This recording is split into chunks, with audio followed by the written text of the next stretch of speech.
ciudad de Guatemala se avecina una auténtica crisis en el transporte urbano. Yo digo que se avecina porque estoy hablando del colapso del sistema que en este momento conocemos como el transurbano. La crisis en realidad ya la viven cada día miles y miles de vecinos que deben transportarse en muchas ocasiones por precios mucho más altos que la tarifa que está autorizada por la Municipalidad de Guatemala y que deben abordar pequeñas unidades que les transportan ante la ausencia de los buses del transurbano, uno de los negocios públicos más cuestionados y más criticados de la historia reciente del país. Ahí lo tiene usted en pantalla. Hemos invitado el día de hoy a Luis Gómez, quien es un empresario del transporte, anteriormente fue un dirigente del transporte urbano y es una de las personas que protagonizó la instalación del transurbano en nuestro país, el sistema del transurbano, e invitamos también a Edgar Guerra, quien es defensor del pasajero del transporte público en la oficina del Procurador de Derechos Humanos. A los dos, bienvenidos, gracias por estar con nosotros. Comencemos con Edgar. La situación ha estallado por focos en la ciudad, ¿no? Es decir, el más reciente fue en la zona 21, en donde hubo necesidad de que la municipalidad pusiera unidades del transurbano a resolver la falta de buses en esa área. ¿Qué fue lo que sucedió ahí? De Transmetro, sí. De Transmetro, ¿verdad? Sí. Lo que ocurre es que hay varias, digamos, denuncias de pilotos de transporte de ese servicio de transurbano que se muestran inconformes, en donde la principal queja era que no les habían pagado unos días de salario. Ese fue el detonante, creo. Ellos habían también expresado que hay una situación que se ha tornado incontrolable en el tema de acoso sexual en contra de algunas trabajadoras que ellos tienen ahí. Ese fue el segundo punto. El tercero fue el despido, de acuerdo a lo que ellos plantean, injustificado de dirigentes sindicales del eje norte de Transurbano, en donde ellos están luchando por la colocación o reinstalación de los mismos. Ya hablan de una cuestión de juzgados en donde le ordenan a Transurbano la colocación o la reinstalación de estos pilotos que son dirigentes del sindicato. Esas son presuntas violaciones a derechos humanos y derechos sindicales que hay que investigar para saber realmente qué es lo que está ocurriendo ahí. Lo cierto que hoy por hoy, a partir del día viernes recién pasado, o de la semana pasada, hubo una crisis, que hubo una paralización del sistema de la eje sur de Transurbano y que generó, obviamente, que no hubiera servicio. Eso generó también inconformidad en los decenas de miles de usuarios que utilizan el servicio. El día sábado también hubo paralización. Se logró llegar a un entendido con ellos en una reunión en el Ministerio de Trabajo, en donde al momento de recibir ellos el pago, pues pondrían esa actitud o esa acción y volverían a prestar el servicio, lo cual ocurrió el día domingo. Ahora, pero en el caso de las unidades del transporte, también se ha dicho que muchos empresarios están retirando no solamente unidades de transurbano, aparte de los problemas laborales que hay, sino también están retirando unidades de los autobuses rojos. ¿A qué se debe esto? Bueno, yo primero les agradezco mucho la invitación. Creo que hace rato ya que no me invitaban y pues nosotros siempre estamos anuentes a pues tratar estos temas tan importantes. El transporte urbano tiene una crisis. Yo quiero explicar realmente que se habla mucho de transurbano, pero es que transurbano es solamente un 15% de todo lo que significa la ciudad capital. Un 15% que le ha costado onerosamente a la sociedad guatemalteca. ¿Cuánto le costó a la sociedad transurbano? Yo creo que lo que le costó tal vez en el tema de una u otra manera fue el tema del prepago, que es lo cuestionado. 35 millones de dólares. Con la inversión que los empresarios privados hicieron de 60 millones de dólares, de alguna manera, aunque sea obteniendo créditos y poniendo nuestros nombres a correr, que ahora por supuesto estamos demandados porque no hemos podido pagar ni una sola letra de capital de las empresas fabricantes que nos dieron los créditos. Están a punto que les embarguen. Estamos demandados y estamos legalmente a punto que ya... les embarguen y es muy probable que les quiten las propiedades, las unidades de los brasileños. Totalmente. Y que terminen entregándoselas a la Municipalidad de Guatemala. Yo no sé si a la Municipalidad de Guatemala, pero lo que sí es cierto es que ya estamos en un litigio, lo hemos dicho claramente, pero también hay inversiones en el otro sistema, que es lo que me preguntaba el licenciado Berganza. Nosotros, la totalidad del sistema de transporte urbano es como de 3.200 unidades, datos aproximados, más o menos. Y resulta que de estas ya hay más de 1.000 unidades paralizadas por falta de recursos. Pero estas unidades rojas tienen un dueño. Nosotros somos 1.326 dueños de unidades y de estos 1.326 cada quien funciona como una empresa. Y estos, después de 28 meses ya de atraso en el pago del subsidio, que casi va redondando los 1.000 millones de quetzales según lo que a nosotros el Estado nos daba, entonces nosotros no hemos pagado unidades, no hemos pagado el diésel. Solo Transurbano tiene una deuda acumulada de más de 14 millones de quetzales de combustible. 1.000 millones de deuda acumulada. ¿Cuánto dinero han recibido en el subsidio al transporte antes de que se empezara a acumular esta deuda? Es difícil establecerlo porque el subsidio al transporte tiene 45 años. Pero en los tiempos Pero en recientes. tiempos recientes. Desde el gobierno de la UNE para acá. Digamos que pueden ser 245 millones por año, solo para hacer una equivalencia de lo que puede ser. Y más o menos conforme el combustible fue subiendo, porque a nosotros... Eso puede ser 1.400 millones de quetzales en los últimos 6 años. La tarifa de transporte está desde hace 20 años. La última tarifa de transporte se aprobó hace 20 años cuando el combustible estaba a 6 quetzales. Ahora, pero mire, señor Gómez, tampoco es que el subsidio les afecte mucho, porque la mayoría de los empresarios lo que hacen es que alquilan las camionetas. Mire, nosotros tenemos un caso reciente de lo que usted está diciendo. Nosotros estamos enterados que hay un grupo de más o menos 70 unidades que están alquiladas las camionetas y que lo que hacen es cobrarle para alquilar la línea. Pero no son casos directos de la Asociación de Empresas de Autobuses Urbanos. Son casos de otras cosas por ahí. Pero sin embargo sí existen. Es como por ejemplo el efecto que ha creado la violencia en el costo de operación diario, que es hablando de todo un poco, pero la violencia a nosotros nos tiene de rodillas.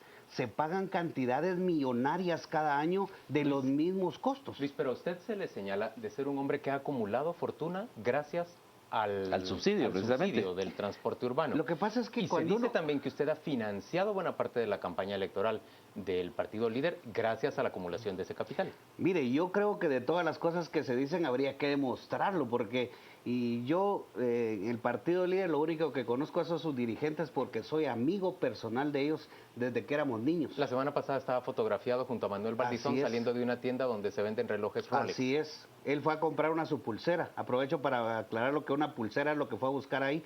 Y la otra foto que tiene son sus lociones.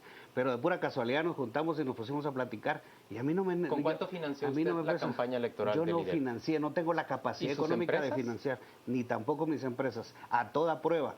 Y lo pueden investigar donde quiera. Yo he oído muchos comentarios de eso. Transporte, del subsidio al transporte. No tiene nada que ver el subsidio al transporte. El transporte se le entrega a los transportistas. Nosotros no podemos. Fíjense que nosotros estamos auditados por la Contraloría. Nosotros entregamos los cheques de manera no negociable a cada uno de los dueños. ¿Es confiable esa auditoría, Edgar? ¿Hay razones realmente para pensar que el subsidio al transporte se ha entregado de manera correcta a los transportistas? Primero voy a hablar de un tema que creo que quedó un poquito escueto, corto. De la misma Asociación de Empresas de Autobuses Urbanos, aquí se habla de lo que han recibido del año 2011 al 2015, eso es de ustedes, 1.133 millones de quetzales en menos de 5 años. Y en cuanto al tema de la fiscalización, que es un tema que queda debiendo la Contraloría General de Cuentas, no solamente en esta administración, de varias administraciones atrás, en donde creo que ha hecho una labor insuficiente e insatisfactoria para la población guatemalteca. Y ese caso, como lo platicábamos... Usted dice insuficiente, pero se ha dicho que ni siquiera la hace. Correcto. En el momento también de Nora Segura, creo que fue el peor momento en el cual se hicieron auditorías gubernamentales, digamos, insatisfactorias.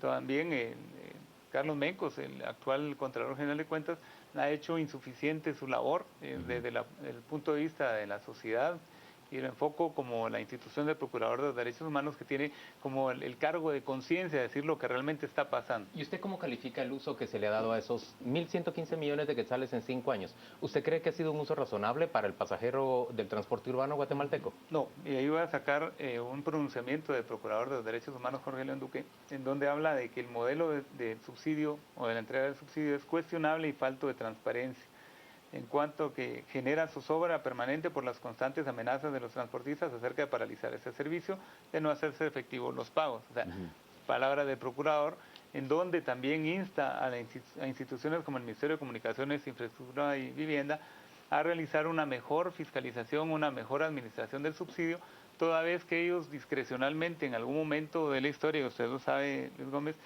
decidieron dividir el subsidio de los 35 millones de quetzales en 21 millones de quetzales al tema de la compensación de la variación de los precios de combustibles, 8 millones para la contratación de seguridad particular o privada, que no ha dado los resultados que esperaba ni lo del gobierno ni la población guatemalteca, y 6 millones que van dirigidos directamente a Transurbano. ¿Y por qué el Estado no ha auditado esa entrega del subsidio? Esa es la gran pregunta. Ahí es donde debería, como bien platicábamos antes, en antesala, ya que el que tiene las manos limpias no necesita de agua ni jabón. Luis Gómez dice que sí lo han auditado. Fíjese que nosotros tenemos una delegación de la auditoría permanente, Contraloría. de la Contraloría permanente en el edificio, les tenemos hasta una oficina. Yo creo que al final de cuentas la auditoría que no se da es hacia el trabajo de las unidades, pero nosotros no somos una entidad para fiscalizar hay otras instituciones, pero déjeme decirle que aparte de todo tipo de crítica que nosotros recibimos por el subsidio, dentro de hace como 3 años para acá venimos diciendo ya no queremos el subsidio, que se lo entreguen al usuario, que se lo entreguen al que sea, que nos dejen trabajar como empresarios privados que somos. Pero trabajar como empresarios privados que son significa cobrar una tarifa comercial. Una tarifa ¿Cuánto comercial. quiere usted cobrar? Nosotros tenemos un estudio de hace más o menos unos 6 meses en el que la tarifa era de 5.23, lo cual ha variado porque el combustible, a eso iba, que los precios del combustible han bajado y ahora andamos por 3.83, más o menos 3.90.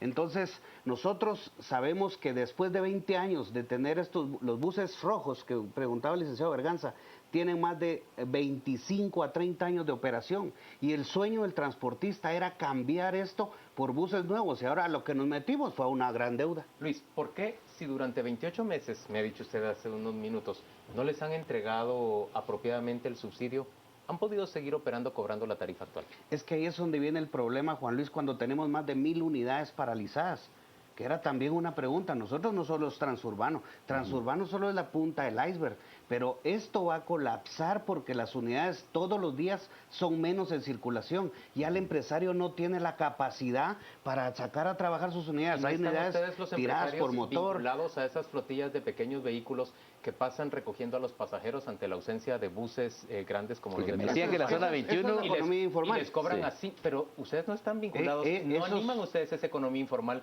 y no es propiedad de ustedes eso también, se prolifera. esa que cobra entre 5 y 15 quetzales a los pasajeros. Es como los taxis. Nosotros le alegamos todo el tiempo a la Municipalidad de Guatemala ese tipo de cosas porque le decimos, ¿por qué a esos buses que son ilegales les permite cobrar 5, 10 y 15 quetzales y al transporte que es legalmente autorizado no le permiten una tarifa? Ahora, pero el gran problema también es que cada vez que ustedes tienen algún tipo de problema amenazan con un paro.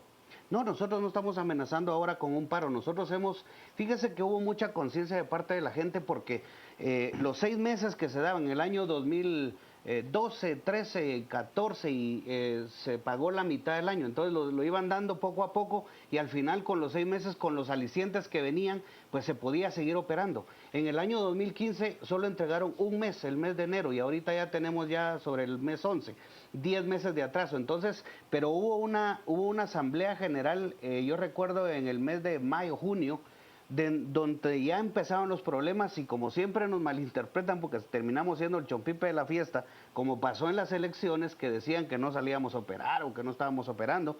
Nosotros acordamos seguir negociando con el gobierno porque para este año el Estado había aprobado 400 millones de quetzales en un rubro de 2.000 millones que estaban no sé dónde del presupuesto.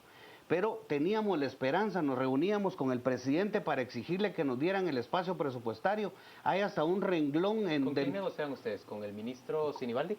No, con la mayoría de veces con el viceministro de Transporte que era Guillermo Sosa. Ajá. Él era el que nos atendía a nosotros. Y negociaban también con el grupo de líder que desde la Comisión de Finanzas les colocaba los fondos. Fíjese que de eso sí nunca nosotros lo hicimos y yo creo que son cosas que son buen punto para aclarar porque nosotros nunca tuvimos relación con el Congreso de la República.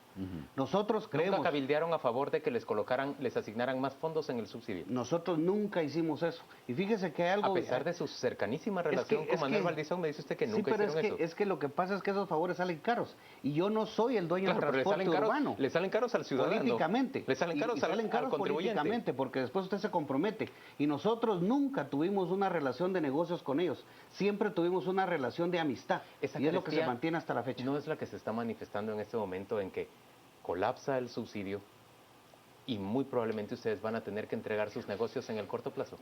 Nosotros cuando hicimos Transurbano, yo recuerdo una reunión en la que fuimos conscientes, con más de 66 personas que integran la Asamblea General, y dijimos que si esto fracasaba nos teníamos que salir del sistema.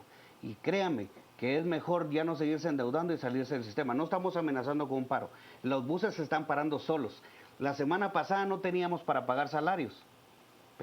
Lógicamente los pilotos necesitan de sus salarios, se logró pagar con los pocos ingresos que se tenían, pero al final de cuentas esto va a colapsar. Edgar, ¿cuál es el futuro? ¿Vamos hacia el colapso en el corto plazo? Futuro negro. O sea, yo lo veo no solamente por el tema del subsidio, como le mencionaba, que tiene sus aristas y cosas feas, digamos, horribles, sino también por la violencia que está imperante en el tema de transporte colectivo, tanto urbano. En urbano, menos en un día hubo 3 ataques, 3 rutas diferentes, con cauda de personas heridas e inclusive hasta fallecidos. ¿Hay alguna explicación para esos ataques? Eso es el tema de las extorsiones, que obviamente hay detrás gente muy poderosa. ¿Lo mismo piensa Luis, que son extorsiones?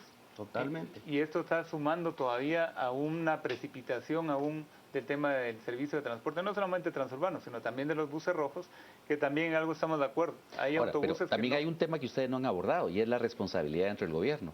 Es decir, yo hablaba esta semana, trataba de averiguar de quién era la responsabilidad de no haber pasado el subsidio. Y la pelota me la pasaban del Ministerio de Finanzas al Ministerio de Comunicaciones. Es decir, ¿por qué la Procuraduría no ha hecho algo por esclarecer la responsabilidad dentro del gobierno para que alguien asuma la responsabilidad de esto? En este caso le compete, y no es que esté lavándome las manos o a la institución, sino es el Ministerio Público. En dado caso, si no pudiera o no tuviera las capacidades, sería una labor de la CICIG, que debería estar investigando ese tipo de situaciones anómalas presuntas, que para poder comprobarlo y determinar quién tiene la responsabilidad penal. Hay varios funcionarios de varios gobiernos que han estado pues metidos en este tema de las irregularidades del subsidio al transporte público. Luis Gómez, ¿ha sido llamado usted a alguna investigación por parte de la Comisión Internacional contra la Impunidad? No, pero estoy enterado. Estoy enterado. ¿Que están realizando una investigación? Sí, pero las denuncias son de la misma gente, que son de nuestra misma gente, que son de los que formaron otra asociación y que lo que querían era llegar al mando de Transurbano. Entonces, ¿Y el Ministerio Público se ha acercado a ustedes? Pues no hemos tenido definitivamente ninguna citación, pero nosotros estamos ahí para que nos investiguen, si nadie es superior a la ley. Última pregunta, antes de terminar esta conversación. Señores, ¿en cuánto tiempo debemos esperar que cambie la situación del transporte? Yo voy a venir un colapso. ¿A qué plazo lo ve venir usted, Luis? Nosotros creemos que más temprano que tarde, antes de fin de año. Yo le iba a mencionar algo rapidito, perdone Juan Luis, y es que hubo mucha conciencia de la gente para respetar el tema de las elecciones. Nosotros, créame que antes de las elecciones habíamos puesto ya peticiones ante la Municipalidad de Guatemala, pero nunca hicimos nada porque también tenemos una responsabilidad con la población y con el país. Y hubiera sido muy irresponsable hacer un colapso del sistema de transporte porque provoca ingobernabilidad, otro montón de cosas en el tiempo de elecciones. Nosotros tenemos una asamblea el día de mañana. Pero el día de las elecciones circularon muy pocos buses. Es que es un día normal, es un día domingo. Los días domingo no circula toda la flota. ¿No fue una decisión del líder evitar que circularan buses? El líder no tiene nada que ver con la Asociación de Empresas de Autobuses Urbanos. El líder no tiene absolutamente nada que ver, ni ningún partido político. Nosotros somos independientes, tomamos nuestras propias decisiones y todo ese montón de chismes y cosas pues serían de hacerlos comprobables. A pesar de su cercanía notoria con el señor Valdizón. Él es mi amigo y yo a mis amigos no los niego. Nunca lo he hecho y nunca lo voy a hacer. Lo que le decía es que mañana hay una asamblea general en la que el transporte decide cuándo deja de prestar el servicio, porque ya no puede más por falta de recursos. Entonces estamos agotando las vías legales, mandamos nuestra petición al Congreso, tenemos que presentar amparos y si no, pues ya no podemos trabajar, pues que intervengan en el transporte y que lo saquen a trabajar. ¿Vamos a tener entonces colapso del transporte antes que presupuesto aprobado? El futuro próximo inmediato sería la intervención de transporte con una situación crítica para los 2.200.000 usuarios. ¿Quién debería intervenir, la municipalidad o el Ministerio de Comunicaciones o la Procuraduría General de la Nación? La municipalidad. La municipalidad. Ahí debería de darse una situación, de repente, y hasta integrar una comisión que intervenga, mixta. Y esa sería la solución más saludable. Impensable que el alcalde acepte una Pero Juan Luis, que les quede también claro la intervención del año 2000. Cuando fue un fracaso y fue el acabose de los buses rojos, los tomates. ¿Qué alcalde estaba a cargo? Luis García Galón. Luis García Galón. Entonces, señores, gracias. Que lo hagan. Gracias a ambos por acompañarnos a las 8:45, a los dos. Y le damos ahora paso a nuestro compañero Juan Carlos Sandoval. Él nos cuenta de la gran cantidad de mensajes que esta conversación ha suscitado en redes sociales. Gracias, Juan Luis. Revisamos los mensajes. Nos dice Mario, los carros cobran 5 quetzales para extorsión, mientras el transurbano tiene seguridad y nadie los molesta. El control de los buses los tienen los mareros, la mayoría de los choferos y brochas son mareros. Mario nos plantea, este señor dice que los dejen trabajar libres y que no les den subsidio, entonces que entren otras empresas a competir. Oscar, si la Contraloría no es eficiente, de nada sirve una auditoría continua en transurbano. El doctor Hernández, la mafia del transporte es nefasta y el subsidio solo mejoró el estatus económico de empresarios y el usuario en zozobra. Y Edgar nos plantea, la culpa es del legislativo y el presidente aún endeudando el país y se han robado este dinero y es un ciclo de cada gobierno. Y por último, el licenciado Juan Carlos Luna nos dice, si el negocio es tan malo que lo dejen, nadie hace una empresa para perder, es ridículo y nadie lo cree. Parte de los mensajes que tenemos esta noche. Al regresar entramos directamente en nuestro tema de discusión. Hoy hablamos de bono CC, el licenciado Cristian Manolo Castillo y el licenciado Carlos Bianchi en el análisis. Quédese con nosotros en Noticiero de Canal Antigua.